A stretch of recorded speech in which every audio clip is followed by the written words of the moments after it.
పూజ, నీకోసం ఇన్నాళ్ళు ఎంత పరితపించానో తెలుసా? పరితపించావులే, ఎలా అయితేనే నన్ను దక్కించుకున్నావు కదా. నాదేముంది, అంతా దేవి గారి దయ.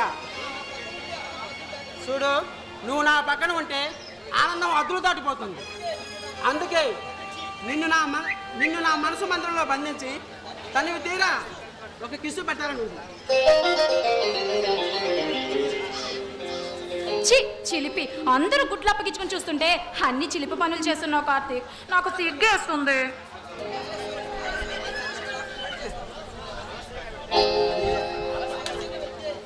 చూడు, ఆలస్యంగా హాస్టల్కి వెళ్ళాను అనుకో, ఒక్కసారి మా వార్డెన్ నాట్యం చేసి నువ్వు ఎక్కడికి పోయావే, ఎవరితో పోయావే అని డీటెయిల్స్ కనుక్కుంటుంది.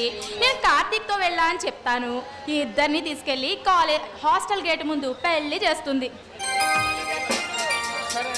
సరే, మళ్ళీ దేవి దర్శనం ఎప్పుడు? సంజయ్ రాణ గారు సెలవిస్తారా? సార్ ఎప్పుడంటే అప్పుడు, సార్ దర్శనం అయినప్పుడే ఈ దేవి దర్శనం అవుతుంది. సరే, రేపు కాలేజ్ అయిపోయిన తర్వాత ఇక్కడికే వస్తావు కదా? తప్పకుండా వస్తావు కదా? ఓకే.